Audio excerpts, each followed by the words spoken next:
Amid the rising COVID-19 cases in the United States, Washington is wrangling with key allies in the European Union. The EU extended its travel ban for U.S. visitors while opening borders to 15 other countries since July the 1st.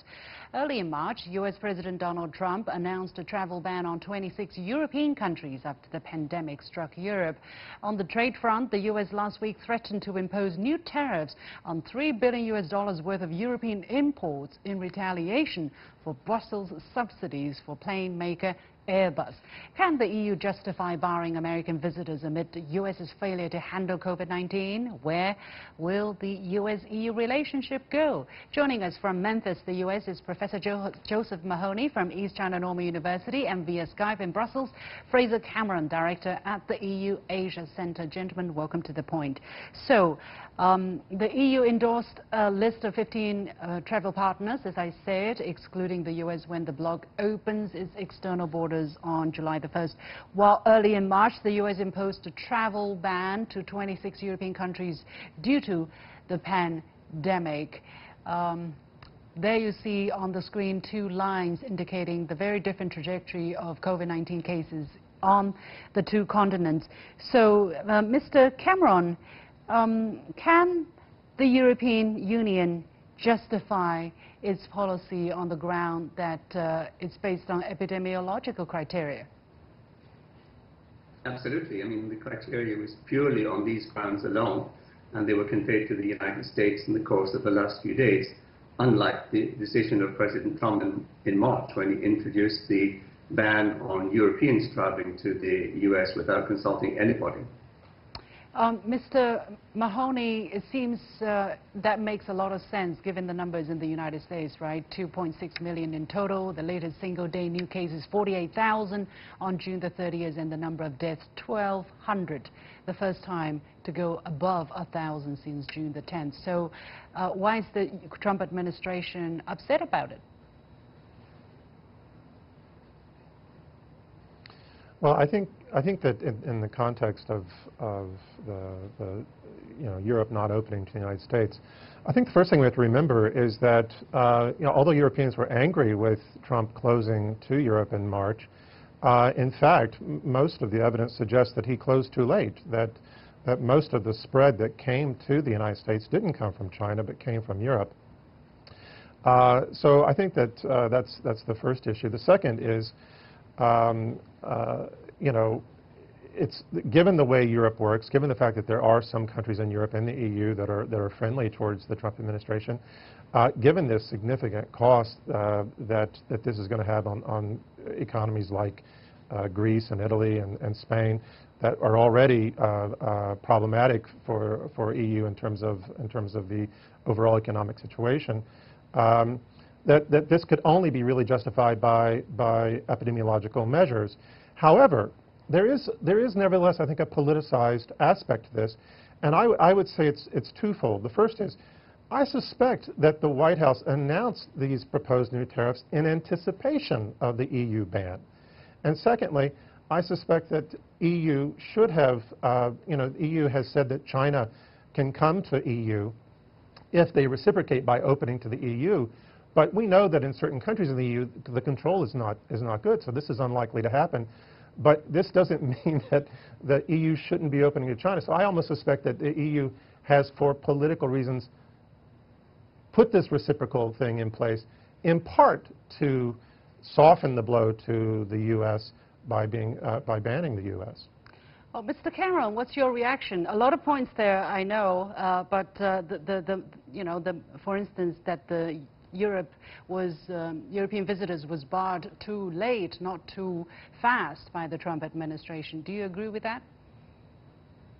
Yeah, that's a very valid point of view. I think Europe as a whole and the United States reacted too late to what was happening. So I think one can accept that. But certainly, from what I hear, there's really no connection between the ban purely on, as I say, medical grounds and trade. They're not linked up at all. The trade issues were on the agenda, talk of American tariffs because of the ongoing Airbus Boeing dispute were in the air, several weeks ago, even before the pandemic started. And of course, the EU has a whole bunch of retaliatory measures lined up if these tariffs actually do come into place. So far, Washington has held off, perhaps because they don't want to make the overall economic situation worse than it is. But certainly the EU will retaliate, and Washington knows that. So here's the thing, you know, on the one hand, everybody is demanding reciprocity for the European Union as well. They're saying, okay, we're not opening to Chinese visitors yet because China is not opening to European visitors yet. China is not opening to anybody pretty much at this moment because of fear of COVID-19.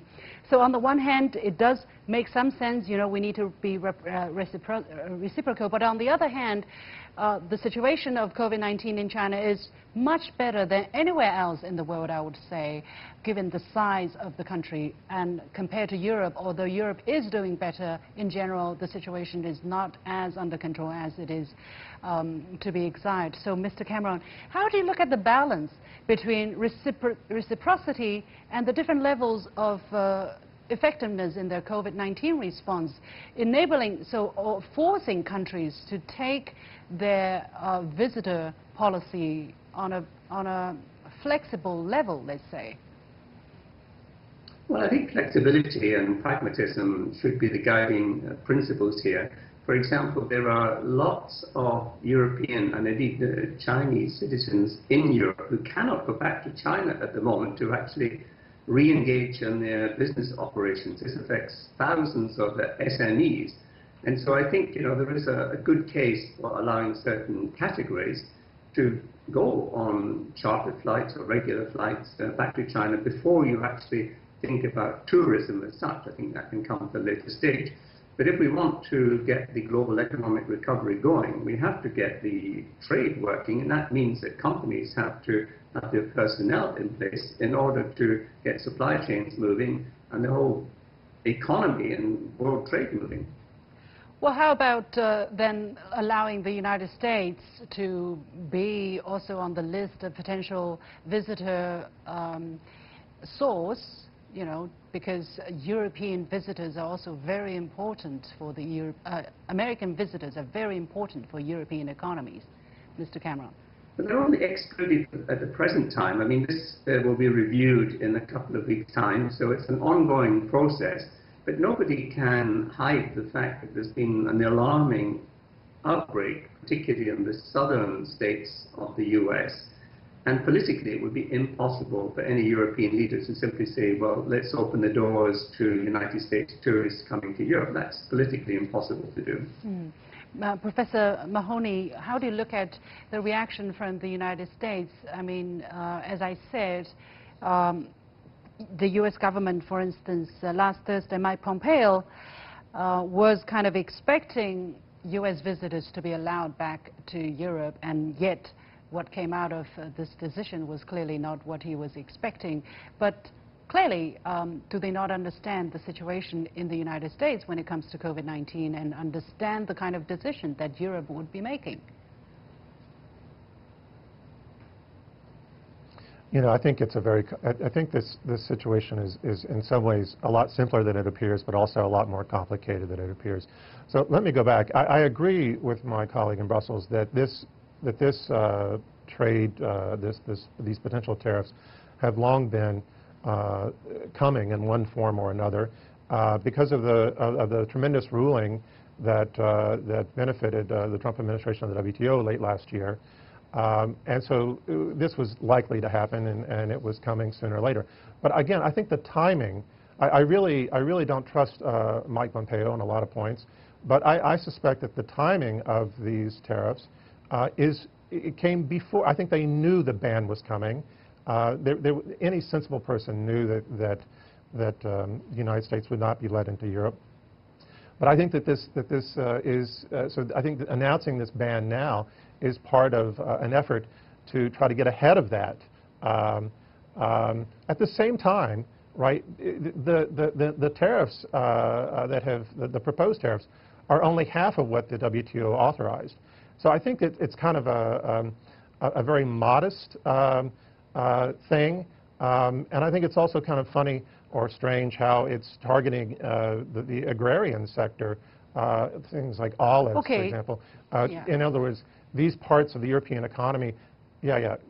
So anyway, I think the point is that I think Pompeo knew, and I think everyone else knew that this was coming, and they wanted to get ahead of it so that it would look like it was a reciprocation. So is there something wrong with the transatlantic alliance, this partnership, that it seems they're not talking to each other when they should be, at least? First, Mr. Cameron, and then Mr. Mahoney. Briefly, please. Yeah, there's a lot wrong with the transatlantic relation in just about every field you can think of, and it's largely related to the occupants in the White House. I mean, everyone in Europe is hoping that Biden will win in November. Not that they're expecting an Egypt transformation in every area, but they do think the tone will be different, the attitude will be different, and there will be a possibility of really working together in some of the big issues, including trade. But under this Trump administration, nobody really thinks it's possible to do any serious work. Yeah, Mr. Mahoney, 10 seconds, please. I agree. Yeah, I agree. I think Trump has really done everything he could to undermine the EU, from his support for Brexit to trying to undermine Merkel in a variety of ways. So I think that it's been a complete disaster for EU-U.S. relations, and will continue to be until he's out of office. Well, let's see what happens before and after the election. Many thanks to my guests, Professor Josef Mahoney and Fraser Cameron, joining us from the U.S. and Europe. And with that, we come to the end of this edition of The Point with me, Liu Xin. As always, you can follow me on Facebook and Twitter using the handle The Point with LX. Download the application called CGTN to watch the show on your mobile devices, or go to YouTube and look for CGTN The Point. Thanks for watching. You've got The Point.